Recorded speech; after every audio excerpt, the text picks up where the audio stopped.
புஸ்தகம் 118வது சங்கீதம் அதனுடைய 22வது அதிகாரம் 22வது வசனம் 23வது வசனம். வீடு கட்டுகிறவர்கள் ஆகாதென்று தள்ளின கல்லே மூளைக்கு தலைக்கல்லாயிற்று, அது கர்த்தராலே ஆயிற்று, அது நம்முடைய கண்களுக்கு ஆச்சரியமாய் இருக்கிறது. அல்லேலூயா, அல்லேலூயா சொல்லாமா? ஒரு நல்ல வேத பகுதியை ஆண்டுடைய சமூகத்திலே வாசித்து கேட்டோம். அவை கர்த்தர் நம்மை சங்கீதங்களினாலே நம்மை திருப்தி அடைய செய்திருக்கிறார். நல்ல வார்த்தைகளை ஆண்டவர் இந்த பகல் வேளை நம்மோடு பேசியிருக்கிறார். தொடர்ந்து ஒரு சில நிமிடங்கள் மட்டுமே கர்த்தருடைய வார்த்தைகளை தியானித்து நான் ஜெபிக்க விரும்புகிறேன். அல்லேலூயா சொல்லலாமா? அல்லேலூயா. எழுதப்பட்டிருக்கிற வார்த்தை, வீடு கட்டுகிறவர்கள் ஆகாதென்று தள்ளின கல்லே மூளைக்கு தலைக்கல்லாயிற்று, அது கர்த்தராலே ஆயிற்று, அது நம்முடைய கண்களுக்கு ஆச்சரியமாய் இருக்கிறது. அல்லேலூயா சொல்லாமா? அல்லேலூயா சொல்லாமா? இந்த கர்த்தர் நமக்காக எதையாவது செய்ய வேண்டும் என்று நினைத்தார். கர்த்தர் இன்றைக்கு எதையாவது கர்த்தருடைய வாழ்க்கையை செய்ய வேண்டும் என்று ஆயத்தம் பண்ணினார். அது லேசாக செய்ய போவதில்லை. அநேக கண்கள் ஆச்சரியப்படும் விதமாக கர்த்தர் நம் அற்புதத்தை நமக்காக செய்வார். அல்லேலூயா சொல்லலாமா? அல்லேலூயா. கர்த்தர் சிறிதோ பெரிதோ எந்த காரியத்தை செய்ய நினைத்தாலும், அவரால் செய்யப்படுகிற எந்த காரியமானாலும் அது ஆச்சரியமே. இல்லையா சொல்லாமா? ஆச்சரியமாகத்தான் நம்மை தேவன் வழி நடத்துவார். எதை செய்தாலும் அவன் மிராக்கிளாக பார்க்கத்தக்கதாக, அவன் பிரமித்து பார்க்கத்தக்கதாகவே தேவன் நமக்கு என்ன செய்வார்? நன்மைகளின் கதவுகளை திறப்பார். அல்லேலூயா. விசுவாசம் உள்ளவர்கள் கரங்களை உயர்த்தி அல்லேலூயா சொல்லலாமே. அல்லேலூயா. கர்த்தர் எனக்கு ஒரு காரியத்தை செய்ய விரும்பினால் அது எனக்கு மாத்திரமல்ல, பார்ப்போருடைய கண்களுக்கும் தேவன் ஆச்சரியமாகவே மாற்றுவார். அல்லேலூயா. ஆண்டவர் ஆச்சரியமாய் செய்கிற காரியங்கள் எப்படிப்பட்டவைகளாக இருக்கும் என்பதை வேதாகமத்தில் ஆராய்ந்து பார்க்கும்போது, வீடு கட்டுகிறவர்கள் ஆகாதென்று தள்ளின கல்லே மூளைக்கு தலைக்கல்லாயிற்று. சொல்லாமா? சொல்லாமா? அப்ப எந்த கற்கள் தள்ளுண்டு போகிறதோ, அவை துரத்தப்படுகிறதோ, வேண்டாம் என்று உதறி தள்ளப்படுகிறதோ, அந்த கற்களை ஆண்டவர் தம் கரங்களில் எடுத்து அவர் ஆச்சரியமான காரியங்களை செய்யும் தேவன் போதுமானவர். சொல்லாமா? நாம் எவைகளை ஆச்சரியமாய் பார்ப்போம் என்றால், ஒரு மரத்திலே அதனுடைய கனிகளை பார்க்கும் போது அவை நாம் ஆச்சரியமாய் பார்ப்பதில்லை. இந்த மரத்தில் வேறொரு கனி பிறப்பிக்கப்பட்டிருக்கிறதே என்பதை பார்க்கும் போது ஆச்சரியமாய் பார்த்தோம். சொல்லாமா? கோயம்புத்தூர் பட்டணத்திலே சென்னையிலே ஓடிக்கொண்டிருக்கிற பஸ்ஸை போல கோயம்புத்தூர்ல புதிதாக அறிமுகப்படுத்தப்படும் போது நாம் அதை அநேக பார்த்து என்ன செய்யப்படுகிறோம்? ஆச்சரியமாய் பார்க்கிறோம். சொல்லாமா? புதுசான காரியங்களை நம்முடைய கண்கள் பார்க்கும் போது நாம் அதை எப்படி பார்க்கிறோம்? ஆச்சரியமாய் பார்க்கிறோம். சொல்லாமா? இன்று தேவன் நமக்காக சில விஷயங்களை அற்புதமாக செய்ய நடக்கும் போது ஓல்ட் ஃபேஷன் அல்ல, நியூ ஃபேஷனாய் கர்த்தர் மாற்றி அற்புதத்தின் பாதையிலே நம்மை வழி நடத்துவார். அல்லேலூயா சொல்லாமா? ஒரு கர்த்தருடைய தாசனை படி சொல்லுவார், என் பாதைகள் கரடு முரடு பாதைகள். அப்படிதான் வரும். என் பாதைகள் எல்லாம் கரடு முரடான பாதைகள். ஆனால் கரடு முரடான பாதைகளை தாண்டி ஒரு பாதை இருக்கிறது. அது கர்த்தரால் ஆயிற்று. அது கர்த்தரே உண்டு பண்ணினார். அது கர்த்தர் தான் எனக்கு நடத்தி கொடுத்தார். அந்த வசனம் 23 வசனம் சொல்லுகிறது, அது கர்த்தராலே ஆயிற்று, அது நம்முடைய கண்களுக்கு ஆச்சரியமாய் இருக்கிறது. அல்லேலூயா சொல்லாமா? அல்லேலூயா சொல்லாமா? ஓல்ட் பேஷ காரியமல்ல, அவன் இதுவரைக்கும் நடந்ததல்ல. அல்லேலூயா சொல்லாமா? அதனால ஆண்டவர் சொன்னார், நீ பூர்வ காலத்தை சிந்திக்க வேண்டும், முந்தினவைகளை யோசிக்க கூட வேண்டாம். அல்லேலூயா சொல்லாமா? கர்த்தர் செய்ய நினைப்பது தடைபடாது. கர்த்தர் புதிய காரியங்களை செய்ய போகிறார். ஆண்டவர் நன்மையானதை செய்வார். அது எப்படி செய்வார்? உங்களுடைய விசுவாசத்துக்கு தகுந்தபடி செய்வார். அல்லேலூயா சொல்லாமா? அவர்களுடைய விசுவாசம் எந்த அளவுக்கு கனமாக இருக்கிறதோ, அவர்களுடைய விசுவாசம் எந்த அளவுக்கு வெயிட்டாக இருக்கிறதோ, அந்த வெயிட்டுக்கு தகுந்தபடி கர்த்தர் நன்மையானதை செய்வார். இப்போதே செய்வார். எத்தனை கம்பெனிக்கு ஆண்டவர்களுக்கு நன்மை செய்வார், கர்த்தருக்கு அற்புதம் செய்வார். அற்புதத்தை பெற்றுக் கொண்டல்ல, இனி அற்புதம் செய்வார் என்று சொல்லி ஆண்டவரை மகிமைப்படுத்துவோம். வாசிக்கிறோம், வீடு கட்டுகிறவர்கள் ஆகாது என்று தள்ளின கல்லு மூளைக்கு தலைக்கல்லாயிற்று. அப்படின்னா ஆண்டவர் அம்மை ஆகாது என்று தள்ளின கல்லை அல்லது நம்மை புறம்பாக்கப்பட்டிருக்கிற நம்மை, வேண்டாம் என்று உதறிவிட்டிருக்கிற நம்மை ஆசீர்வாதமான கற்களாக ஆண்டவர் மாற்றப் போகிறார். அல்லேலூயா! நீ ஆசீர்வதிக்கவே மாட்டாய். உன்னை ஆசீர்வதிக்கப்படவே முடியாது. நீ ஆசீர்வதித்திற்கு அடையாளமே இல்லை. அல்லேலூயா சொல்லாமா? சான்ஸே இல்லை. அல்லேலூயா சொல்லாமா? வீடு கட்டுகிறவர்கள் கற்களை என்ன செய்வார்கள்? ஆங்காங்கே குவித்து போடுவார்கள். அப்போ வீடு கட்ட போகிற நேரத்தில் ஒரு ஊழியக்காரரையோ அல்லது பூசாரியோ அல்லது யாரையோ ஒரு முக்கியமான ஒரு நபரை அழைத்து என்ன செய்வாங்க? அவன் அடிக்கல் நாட்டுவதற்காக என்ன செய்வார்கள்?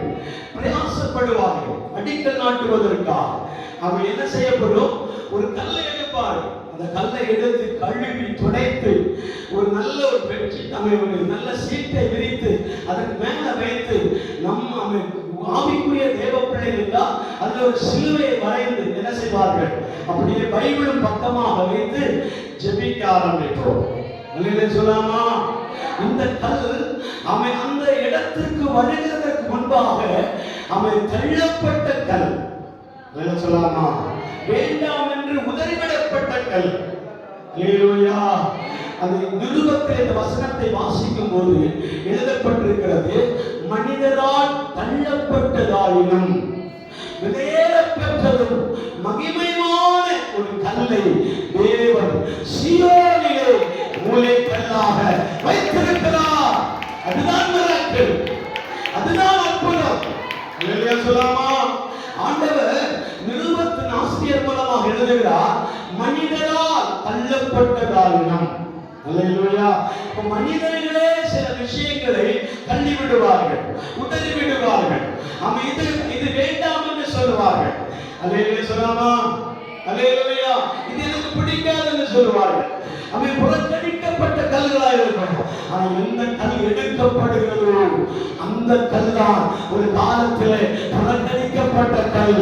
இன்றைக்கு அது கர்த்தருடைய சமூகத்தில் ஆசீர்வதிக்கப்படுகிற கற்களாய் உயர்த்தப்படுகிறது.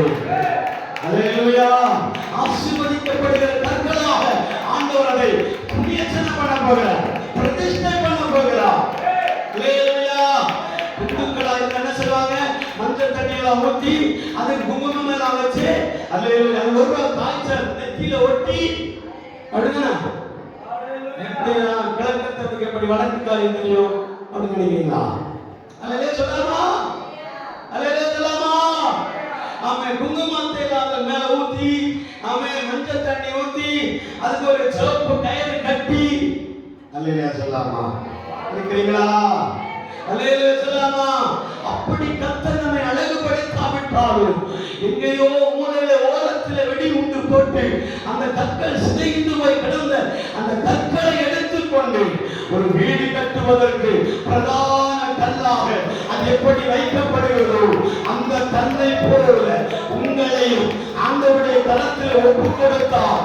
அந்த தேவன் உங்களை மாற்றி நிறுத்தாமல் அஸ்திபாரம் கட்டுவதற்கு, ஒரு அழகான வீட்டை கட்டுவதற்கு, ஒரு மாளிகையை கட்டுவதற்கு, ஒரு உயர்ந்த கோபுரத்தை கட்டுவதற்கு உன் மூலமாய் ஆரம்பிக்கப்படுகிறார், உன் நிமித்தமாய் ஆரம்பிக்கப்படுகிறார்.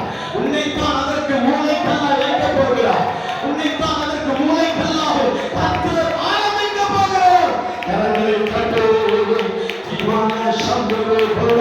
வல்லவர், அப்பொழுது ஜெகநாதர் பௌடமானவர், அப்பொழுது மைடமான கவனாதவர், அல்லேலூயா, மூளை கல்லாக மாற்றுகிறார். இந்த கல் ஆசீர்வாதிக்கப்படுகிற கல்லாக மாறும். அல்லேலூயா சொல்லாமா? அது யாராலே ஆகும்? கர்த்தராலே ஆகும். அல்லேலூயா சொல்லாமா? இது கர்த்தராலே ஆயிற்று. அது மனுஷருடைய கண்களில் ஆச்சரியமாய் மாறும். அல்லேலூயா சொல்லாமா? மனிதர்கள் ஆச்சரியமாய் பார்க்க வேண்டுமானால் உங்களிலே கர்த்தருடைய கிரியைகள் நடக்க போகிறது என்பதை, உங்களிலே கர்த்தர் வெளிப்பட போகிறார் என்பதை, உங்களிலே கர்த்தர் அவன் ஆசீர்வாதமாய் உங்களை பயன்படுத்த போகிறார் என்பதை நினைப்பதை நீங்கள் எப்போது அறிந்து கொள்ள முடியும் தெரியுமா? இதுவரை கண்டீராத ஒரு அதிசயமான காரியத்தை கர்த்தர் நமக்கு செய்யும் போது, அல்லேலூயா, இதுவரை கண்டீராத ஒரு அற்புதமான காரியத்தை கர்த்தர் நம் வாழ்க்கையிலே செய்ய ஆரம்பிக்கும் போது, இவனா இப்படி கட்டப்படுகிறார், இவனா இப்படி கட்டப்படுகிறார், இந்த குடும்பமா இப்படி கட்டப்படுகிறது, இந்த சபையா இப்படி கட்டப்படுகிறது, இந்த தேசமா இப்படி கட்டப்படுகிறது.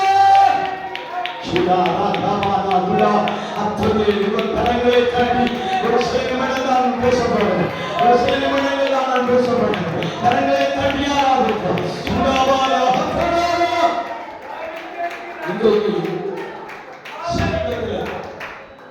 சூலூர் பகுதி நகராட்சியை மாற்ற வேண்டும் நினைக்கலாம்.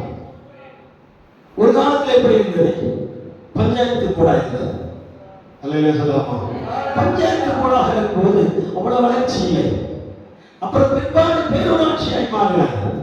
அது பிற்பாடு நகராட்சியாக மாற்றுவதற்கு பிளான் போடுறாங்க. ஏன்னா நம் கண்களுக்கு மறைவாகவே எங்கேயோ இடத்துல வளர்ச்சியை அரசாங்கம் பார்த்து கொண்டிருக்கிறவர்களால் அதற்கு அறியாமலேயே பேர் வளர்ந்து கொண்டே இருக்கிறார்.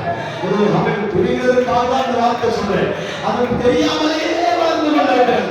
அதனாலதான் கர்த்தர் சொல்லுகிறார், உன்னை என் மறைவிடத்தில் வைத்துக் கொண்டு, ரகசிய ஒளிப்பிடத்தில் வைத்துக் கொண்டு, நாட்கள் வரும்போது உன்னை நான் வெளிப்படையா உயர்த்துவேன், ஆசீர்வதிப்பேன், பலப்படுத்துவேன். அல்லேலூயா, அல்லேலூயா, அல்லேலூயா. ஆண்டவர் தள்ளப்பட்ட கற்கள் என்று நினைத்து அது உதறி விடாதபடிக்கு தேவன் அந்த கற்களை கரத்தில் எடுத்தார், அல்லது அந்த கற்கள் தேவனுடைய கரத்தில் ஒப்புக் கொடுத்தார். அந்த தேவன் என்ன செய்கிறாரா?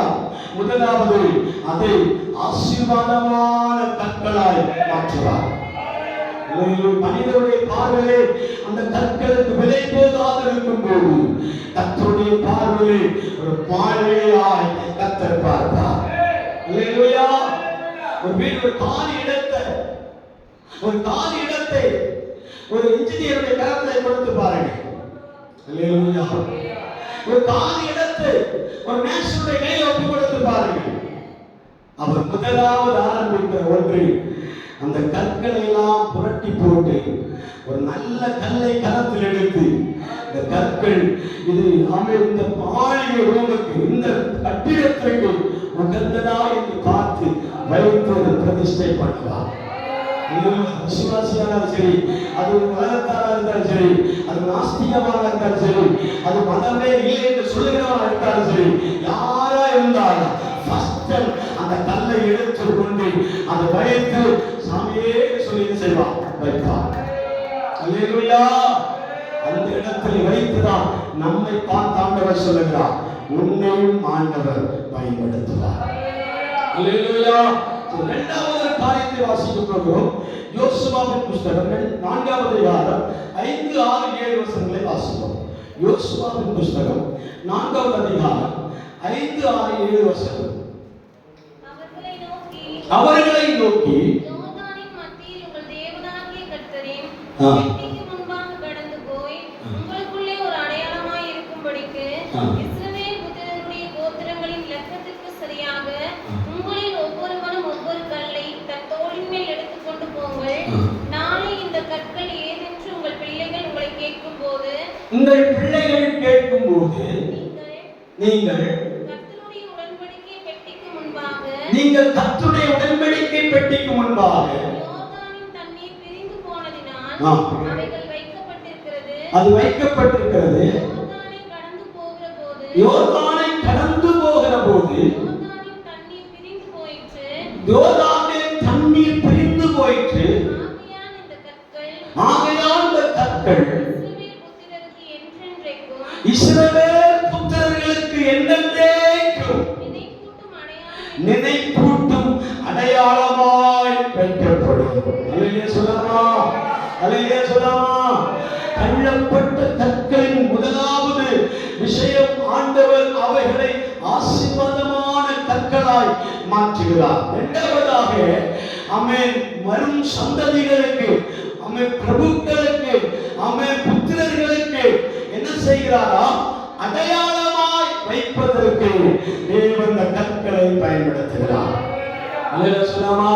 இஸ்ரவேல் ஜனங்கள் கோத்திர பிதாக்களும் சேர்ந்து என்ன செய்கிறார்கள்? அவன் யோர்தான் நதி அருகே வருகிறார்கள். யோர்தான் நதி அருகே வரும்போது அன்றைக்கு இருக்கிற காலகட்டத்தின்படி யோர்தான் கரை புரண்டு ஓடுகிறது. சொல்லலாமா? கரை புரண்டு ஓடும் போது ஏற்கனவே கரை புரண்டு ஓடுகிற தண்ணீர்களை கட்டுப்படுத்தும்படியாக, அவனை தடுப்பதற்காக ஆங்காங்கே கற்கள் வைக்கப்பட்டிருந்தன. அல்லேலூயா சொல்லலாமா? வேகமாய் பாய்ந்து வருகிற தண்ணீரை உடனே கட்டுப்படுத்த முடியாது. என்ன செய்வாங்கன்னா ஆங்காங்கே கத்தூண்களை வைப்பார்கள். இருக்கிறீங்களா? கத்தூண்களை வைப்பார்கள். இந்த கத்தூண்கள் எதற்கு வைக்கப்படுகிறதுனா, ஃபோர்ஸா வருகிற தண்ணீர் இந்த கற்களில் மோதி பிற்பாடு வருகிற தண்ணீர் வேகம் குறைவாக வரும். அல்லேலூயா. இதை நீங்க எங்க பார்க்க முடியும்னா, ஆமென், மெரினா பீச்சுகளிலும் ஆமென் கடற்கரை ஓரங்களில் நீங்கள் போய் பார்த்தா அந்த கரை புரண்டு வருகிற அந்த இரைச்சல்கள், ஒன்றாம் இரைச்சல், இரண்டாம் இரைச்சல் சொல்றோம்ல, இருக்கிறீங்களா? அல்லேலூயா. முதல் ஒன்றாம் மலை, இரண்டாம் மலை, மூன்றாம் மலை அப்படின்னு சொல்லி சின்ன வயசுல பயப்படுத்தி வைப்பார்கள். ஏழாம் மலையில நீ போய் சிக்கக்கூடாது, சிக்கினா செத்த. அல்லேலூயா அப்படி சொல்லுவாங்க. சொல்லி பயப்படுத்தி வைத்திருந்தார். ஆனா இப்ப மூன்றாம் மலையிலேயும் சிக்கல் இருக்கிறதா? ஏழாம் மலையிலே இப்ப மூன்றாம் மலையிலே சமீபத்திலே பார்த்தா குளச்சல் பகுதியில் நினைக்கிறேன், நியூஸ்ல பார்க்கும்போது ஒரு குழந்தை, ஒரு 4 வயது குழந்தை அவன் தலையில அப்படியே தத்தளிக்கிறது. இரண்டாம் மலை வரைக்கும் அவர்கள் செய்யவில்லை, பயப்படவில்லை. பயப்படாம அப்படியே நின்றுட்டே இருக்கிறாங்க. குழந்தை விளையாட்டால் அப்படியே விட்டு விட்டார்கள். மூன்றாம் மலை கர்ச்சித்துக் கொண்டு வருகிறதை பார்த்தபோது எல்லாரும் பயந்து ஓடுகிறார்கள். அந்த பிள்ளை அந்த அலையை மாற்றினார். அந்த குழந்தை அந்த அலையை மாட்டி விட்டது. எப்படியோ தப்பித்து மீனவர்கள் என்ன செய்தார்கள்? காப்பாற்றி விட்டார்கள். அல்லேலூயா. காப்பாற்றி விட்டார்கள். நான் என்ன சொல்ல வருகிறேன், அந்த கடற்கரை ஓரத்தை நீங்கள் பார்ப்பீர்களா? பெரிய பெரிய கற்கள் கண்கணக்காக என்ன செய்யப்பட்டிருக்கும்? குவிக்கப்பட்டிருக்கும். அல்லேலூயா. நம்ம வேடிக்கையா பார்த்துட்டு வரோம். ஆனா அந்த கற்கள் எதற்காக குவிக்கப்பட்டிருக்குன்னா, அந்த அலைமோதி வருகிற அந்த இரைச்சல்கள் திரும்ப இந்த கற்களை தாண்டி கிராமங்களுக்குள்ளே போகக்கூடாது, தெருக்களுக்குள்ளே போகக்கூடாது, அல்லது அந்த மண் அரிப்பை மீண்டும் ஏற்படுத்தி நிலச்சரிவுகள் உண்டாகக்கூடாது என்பதற்காக என்ன செய்வாங்க? கற்களை குவித்து வைப்பாங்க. அல்லேலூயா சொல்லலாமா? அல்லேலூயா சொல்லலாமா? இதே போலதான் ஒரு காலத்தில் யோர்தான் நதி கரை புரண்டு ஓடும்போது அவன் அங்கே நாட்டப்பட்டிருக்கிற கற்கள் எல்லாம் பிடுங்கப்பட்டு போய் நடு நதியிலே என்ன செய்யப்படுகிறது? விழுந்து கிடக்கிறது. அல்லேலூயா சொல்லலாமா? ஒரு காலத்தில் எப்படி இருந்ததா? கரை புரண்டு வருகிற வெள்ளங்களை அவன் எதிர்கொள்ளக்கூடிய சூழ்நிலைகள் அந்த கற்கள் அங்கே நாட்டப்பட்டிருந்தது. அல்லேலூயா. அவன் அந்த எதிர் நீச்சல் கணிவு எதிர்கொள்ள முடியாத அந்த வேகத்தின் மத்தியிலே அந்த கற்கள் என்ன செய்யப்படுகிறது? நடு நதியிலே மூழ்கி போனது. அல்லேலூயா. அல்லேலூயா சொல்லாமா? உடனே அங்கே எழுதப்பட்டிருக்கிற வாக்கியத்தை பாருங்கள். ஆசாரியர்கள் உடன்படிக்கை பெட்டியை சுமந்து கொண்டு அந்த யோர்தான் நதியிலே கால் வைத்த போது அந்த நதி இரண்டாக பிரிந்தது. அல்லேலூயா. இரண்டாக பிரிந்தது மாத்திரமல்ல, நடு நதி வழியாய் நடந்து போகும்போது ஏற்கனவே தண்ணீர் நீரினால் மூழ்கி கிடக்கிற அந்த கற்களை பார்த்து கர்த்தர் யோசுவாவிடத்தில் சொன்னார், இந்த கற்களை தளத்தில் எடுத்துக்கொண்டு நீங்கள் யோர்தான் நதியின் ஓரத்தில் நாட்டி வைங்க. அல்லேலூயா. அதை அப்படியே நாட்டி வைங்க.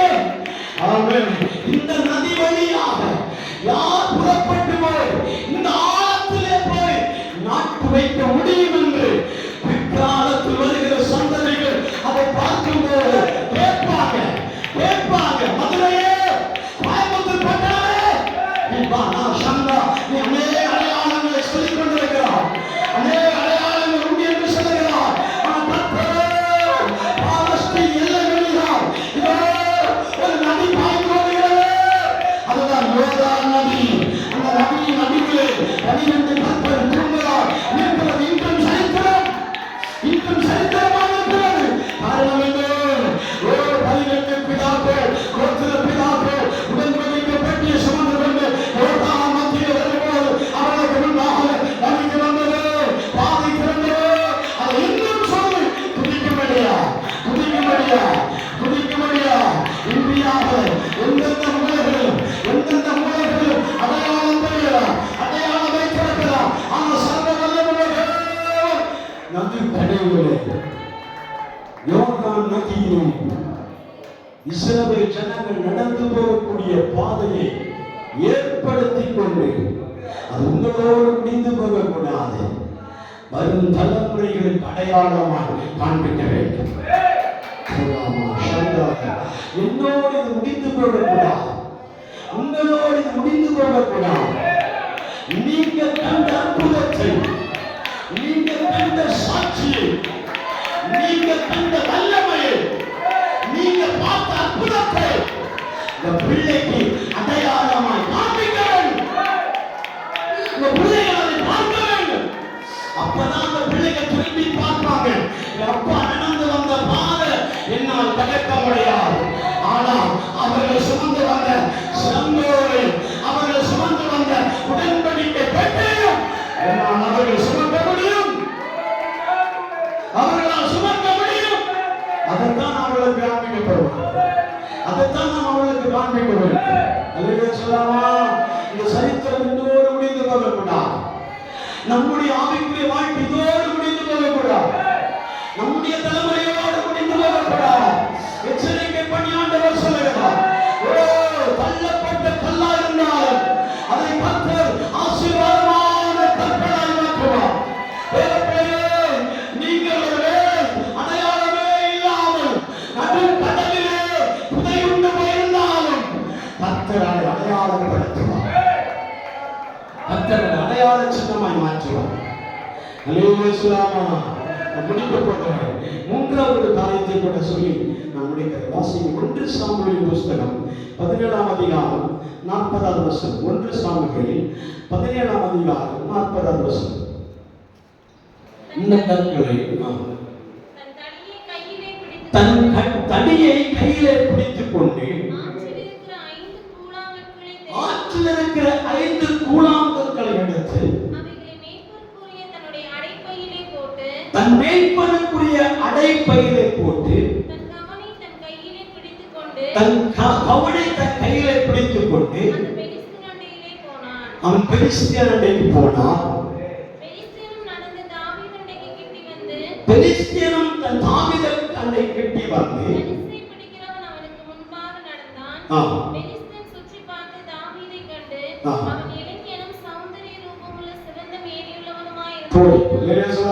சொல்லி முடிக்கிறேன். இவன் என்ன செய்கிறான்? பெலிஸ்தியன் சவாலாய் நின்று கொண்டிருக்கும் போது, கோலியாத் சவாலாய் நின்று கொண்டிருக்கும் போது இவன் ஓடி போய் ஆற்றின் கரையில் இருக்கிற கற்களை 5 கற்களை புரட்டிக் கொண்டு தன் அடைப்பையிலே போட்டான். மூன்றாவதாக ஒரு கற்களை ஆண்டவர் நமக்கு கரத்தில் எடுத்திருக்கிறார் என்றால் அந்த கற்கள் எதற்கு பயன்படுத்தப்படுகிறது? சத்துருக்களை வீழ்த்தும்படியான ஆயுதமாக கர்த்தர் நம்மை மாற்றுவார். சத்துருக்களை வீழ்த்தக்கூடிய ஒரு ஆயுதமாக கர்த்தர் நம்மை மாற்றுவார். அது எப்படி மாற்றுவார்? இந்த கற்கள் சாதாரணமாக கூழாங்கற்களாய் மாறவில்லை. இருக்கிறீங்களா? இந்த கற்கள்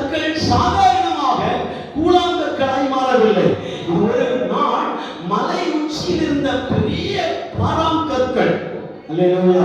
இந்த கற்கள் பூமி அதிர்வுகளினாலே உடைந்து ஒரு பெரிய பாறை இரண்டாக மாறினது. அல்லேலூயா சொல்லலாம். இரண்டாக மாறின பாறை மீண்டும் அதனுடைய உராய்ச்சியினாலே அதனுடைய வேகத்தினாலே இரண்டாவது பாறை நான்காக மாறினது. அல்லேலூயா. அப்படியே மலையிலிருந்து உருண்டோடி உருண்டோடி உருண்டோடி கீழே வருகிற நேரங்களிலே நான்கான பாறை எட்டாக மாறிவிடும். ஒன்றன் ஒன்றாக அடித்து அடித்து அடித்து வரும்போது 8 பாறை துண்டுகளாய் மாறும். 8 12 16 மாறும். அது உடசி என்று ஆற்றிலே விழுந்து கிடக்கும். அல்லேலூயா சொல்லாமா. ஆற்றிலே விழுந்து கிடக்கும் போது தண்ணீருடைய வேகத்தை அது சாங்கிக் கொண்டு மெதுவாகவே அது படுத்து கிடக்கும். அல்லேலூயா சொல்லாமா. தண்ணீர் உரசி உரசி உரசி என்ன செய்யுமா? அதனுடைய கூர்மையான ஒரு கற்கு துண்டாய் மாறும்.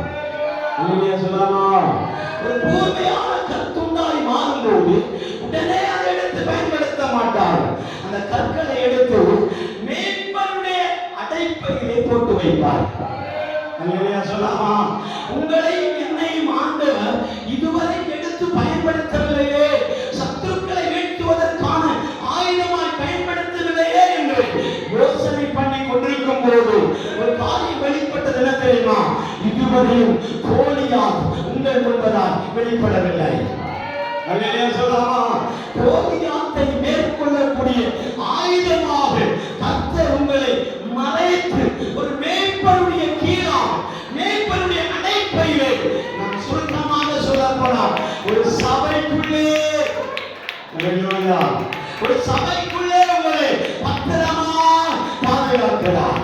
அவன் எதிராளிக்கு உன்னுடைய கோலை தான் தெரியும், உன் கையில் இருக்கிற தடியை தான் தெரியும், கவுனை தான் தெரியும். உன்னை தெரியாது, உன் அடையாளம் தெரியாது, உன்னை பார்க்கவே முடியாது, உன்னை வெளியே காட்டவே முடியாது. கர்த்தர் சிலரை மறைத்து வைத்திருப்பார், சிலரை ஒழித்து வைத்திருப்பார். ஆமே. ஜெப வீரனே, ஜெப வீரனியே, துடிக்கிற தேவ பிள்ளையே, ராக்காலங்கள் பதற்காலமாய் மாற்றுகிற தேவ பிள்ளையே, அழுகையின் அழுகையோடு ஆமே நடமாடுகிற தேவ பிள்ளையே. அல்லேலூயா. தாவீது சொல்லுகிறார், நான் என் அழுகையினாலே என் படுக்கையை ஈரமாக்குகிறேன். அல்லேலூயா சொல்லாமா. ஒரு தீர்க்கதரிசி சொல்லுகிறார், எப்போதும் என் தலை ஈரமாகவே இருக்கணும், என் கண்கள் நீராகவே இருக்கணும். அல்லேலூயா சொல்லாமா. அல்லேலூயா சொல்லாமா. என் தலை எப்போதும் நனைஞ்சிட்டே இருக்கணும், என் கண்ணில் எப்போதும் தண்ணீர் இருந்துட்டே இருக்கணும். அது சாதாரண மனிதனுக்கு வருவதில்லை. இவாக பாடோருக்கு பண்ணுறவங்களுக்கு தான் உச்சம் தலையிலிருந்து தண்ணீர் ஒழுகிட்டே இருக்கும். அல்லேலூயா. பாடோருக்கு பண்றவங்களுக்கு மட்டும்தான் உச்சம் தலையிலிருந்து தண்ணீர் ஒழுகிட்டே இருக்கும். நல்ல அழகணும். வேதனையோடு அழுகிறவர்களால் மட்டும்தான் கண்ணிலிருந்து கண்ணீர் வரும். இருக்குங்களா? உங்களுக்கு தெரியாத ஒண்ணும் இல்லையே. அல்லேலூயா சொல்லாமா. அழுக வரும் யாருக்கு? வெங்காயம் உரிக்கும் போது அழுக வரும். அல்லேலூயா சொல்லாமா. வெங்காயம் கட் பண்ணும் போது அழுக வரும். சமயத்துல அம்மா சொல்றாங்க, எனக்கு வெங்காயம் வெட்டினாலே ஆகாது. அல்லேலூயா. என்ன வெட்ட வெட்ட நான் அழுதுட்டே இருப்பேமா. அல்லேலூயா சொல்லாமா. வெட்ட வெட்ட நான் அழுதுட்டே இருப்பேன்பா. அதனால புருஷனை சப்போர்ட் கூப்பிடுறது. அதனால ஆமா இல்லை. அல்லேலூயா சொல்லாமா. அல்லேலூயா. அந்த அழுகை அல்ல, நாம் பாரத்தோடு நம்முடைய சூழ்நிலைகளை நினைத்து, குடும்பத்தை நினைத்து, நம்முடைய பிள்ளைகளை நினைத்து, சபையை நினைத்து, எதிர்காலத்தை நினைத்து, கர்த்தருடைய பாதத்தில் ஆத்துமாக்களை நினைத்து, தேவ சமூகத்தில் கண்ணீர் வடிக்க தீர்மானம் செய்கிறீர்களா? உங்கள் தலை எப்போதும் வேர்த்து கொண்டே இருக்கும், உங்கள் கண்கள் எப்போதும் கண்ணீராக நிரம்பி கொண்டிருக்கும். அல்லேலூயா. அல்லேலூயா. இப்படி சொன்னா ஆமென் வராதுன்னு தெரியும். அல்லேலூயா சொல்லாமா.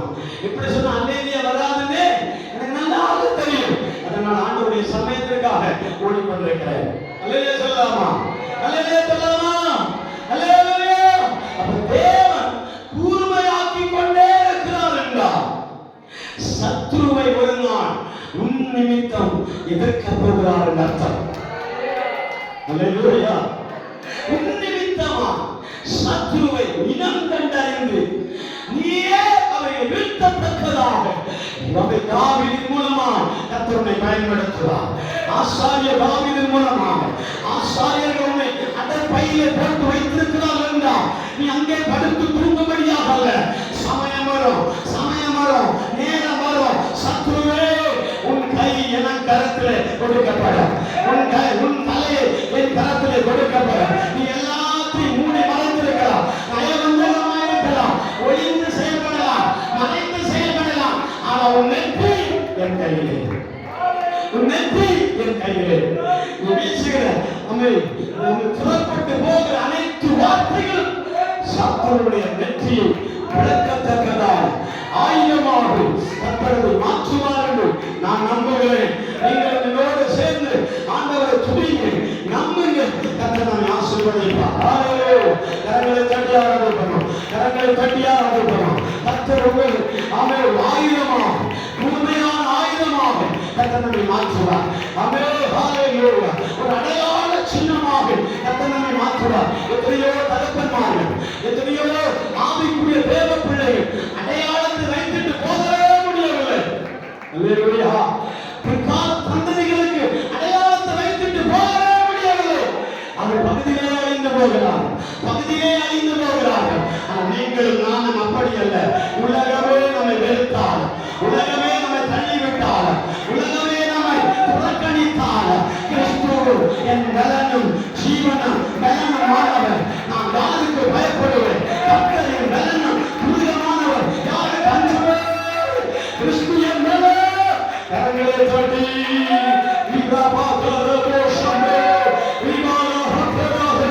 உன்னை தெரிந்து கொண்ட பார்க்கிறோம், நீ தெரிந்து கொண்ட பார்க்கிறோம், நீ தெரிந்து கொள்ளப்பட்ட கற்கள் கர்த்தருடைய சமூகத்தில் விலையேறப்பட்ட கற்களாக கர்த்தர் நம்மை மாற்றுகிறார்.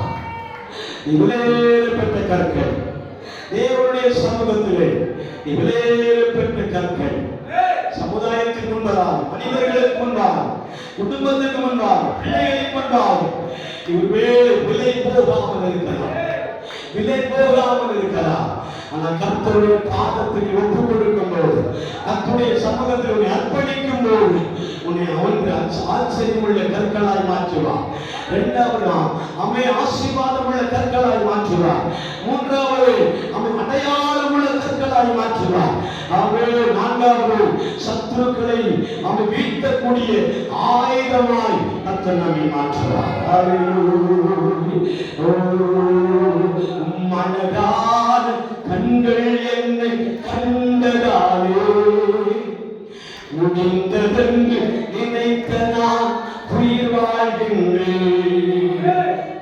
அழகான கண்களும் கண்டதாலே முடிந்ததென்று நினைத்த நான் உயிர் வாழ்கின்றேன். யாரும் அறியாத உன்னை அறிந்து சேர்த்து கொண்ட நல்ல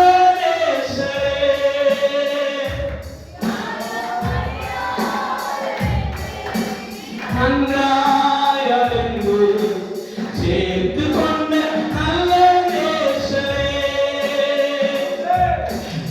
அழகான கண்கள் என்னை கண்டதாலே முடிந்ததென்று நினைத்த நான் உயிர் வாழ்கின்றேன்.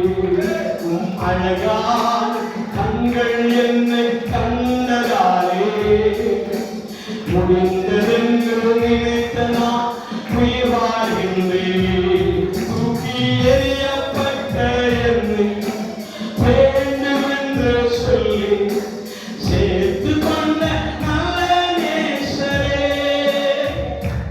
தூக்கி எறியப்பட்ட என்னை வேண்டுமென்று சொல்லி சேர்த்து கொண்ட நல்ல நேசரே. அழகான கண்கள் என்னை கண்டதாலே முடிந்ததென்று நினைத்த நான் உயிர் வாழ்கின்றேன். அழகான கண்கள் என்னை கண்டதாலே முடிந்ததென்று நினைத்த நான் உயிர் வாழ்கின்றேன்.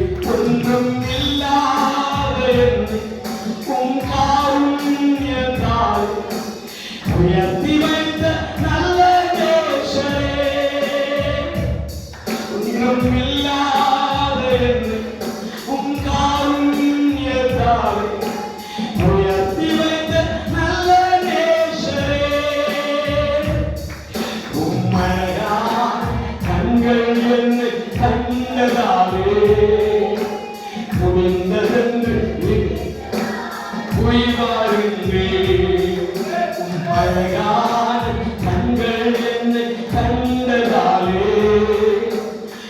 முடிந்ததென்று நினைத்த நான் உயிர் வாழ்கின்றேன். யாரும் அறியாத என்னை நன்றாக அறிந்து தேடி வந்த நல்ல நேசரே, யாரும் அறியாத என்னை நன்றாக அறிந்து தேடி வந்த நல்ல நேசரே, உம்மழகான கண்கள் என்னை கண்டதாலே முடிந்ததென்று நினைத்த நான் உயிர் வாழ்கின்றேன். உம்மழகான கண்கள் என்னை கண்டதாலே முடிந்ததென்று நினைத்த நான் உயிர் வாழ்கின்றேன். கரங்களை கொண்டாடுவோம். ஹல்லேலூயா, ஹல்லேலூயா. கர்த்தர் நம்மை கருத்தெடுத்திருக்கிறார். அவர் ஆசீர்வதிப்பார், ஆச்சரியமாய் மாற்றுவார், முழுமையான ஆயுதமாய் மாற்றுவார். ஆமே. கர்த்தர் அடையாளமாய் கர்த்தர்களை மாற்றுவார். கர்த்தருடைய அடையாளத்திற்கென்று சில கற்களை கருத்தில் எடுக்கிறார். எளியவனை புலியிலிருந்தும் சிறியவனை குப்பையிலிருந்து உயர்த்தபடியார் கர்த்தரது நாளும் சபை நடுவில் வெளிப்பட்டிருக்கிறார். ஆசீர்வாதங்களை சொல்லி கடைசி ஜெபமாய் சுருக்கமாய் தேவ சமூகத்தில் சீக்கிரமாக ஜெபிக்கிறார்.